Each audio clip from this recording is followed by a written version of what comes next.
Chapter 16, New Film. Let's get to Mission Impossible Dead Reckoning Part 1.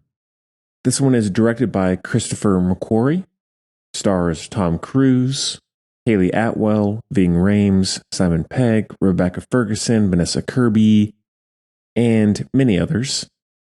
And the synopsis is Ethan Hunt and his IMF team must track down a dangerous weapon before it falls into the wrong hands. So, I am a big Mission Impossible fan. I don't know if we've reviewed any of them on the show. I think maybe Fallout or Rogue Nation. I can't remember which, but I am planning to do in the next couple of months, if possible, a Mission Impossible franchise bonus show for our Bandcamp page. So keep an eye out for that. But I wanted to go in and get this one covered since I just got around to seeing it just in the last week.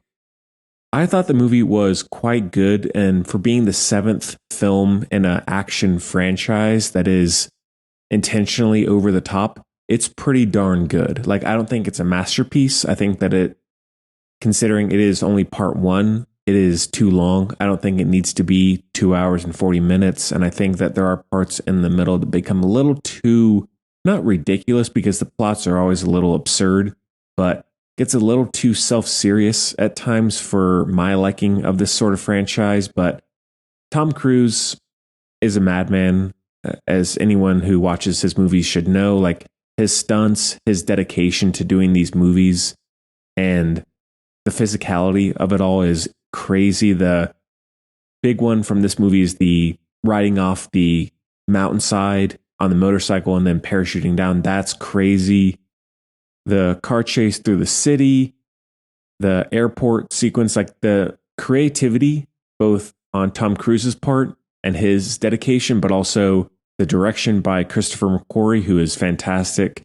And the script writing as well is way more clever and intelligent and witty and complex than so many other action franchises out there. Like, this one actually seems to care in terms of keeping the audience on their toes. There's a lot of great twists and turns that don't feel false or always easy to see coming. Like, there's really good character development as much as you can for a franchise like this.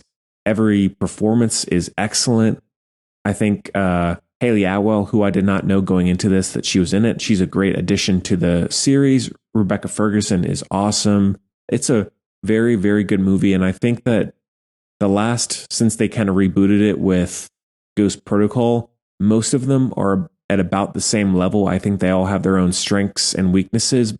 Rogue Nation would be my favorite of the whole franchise at this point, but there aren't really bad ones aside from 2 is the weakest for sure, but I think that's pretty unanimous. But these last string are really underrated in some senses. Like, I feel like some people don't really, I don't know if take seriously is the right word, but aren't ready to give these movies a chance, maybe because of the title or Tom Cruise. I don't know, but they are really excellent films. And talking about some other specifics of the movie, the final train sequence on the Orient Express, so solid. I won't spoil it too much because it is fairly new, where Tom Cruise and another character are having to go from one train car to another before something bad happens. That is really well orchestrated and very suspenseful. Also, veering off quickly, the mask thing, like where characters will have these very believable masks where they will pretend to be another person, that gets me every time. I love that. I think it's so well done, and there is that sort of wink at the camera as well, but it works really, really well. And these movies, like, they're just very entertaining. Like, they don't have to be as good as they are. They don't have to have the crazy amount of stunts, the practical effects that they do, but they do. I'm sure largely because of Tom Cruise. He goes for it, obviously. And so I will always watch these movies. So if you haven't seen any of them, you could probably start with this one and understand it to a degree, but maybe go back and at least start with Ghost Protocol.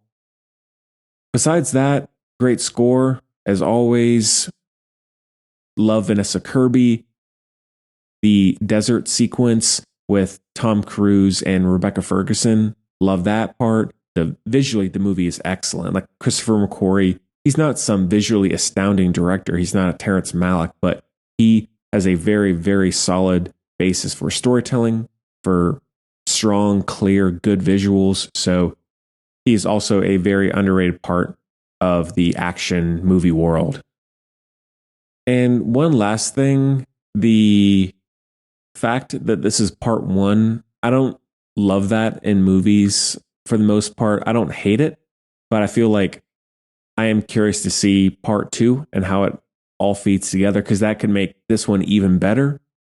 I'm not sure, but that is something that at times gets me a little bit, because it is already so long that I think that there are ways you could condense that story into one movie. Maybe I'm wrong there, but that is one thing that irks me just a little bit with this one, as opposed to Ghost Protocol, Rogue Nation, Fallout. Those are all self-contained films, and this is the first one that is a part one of two.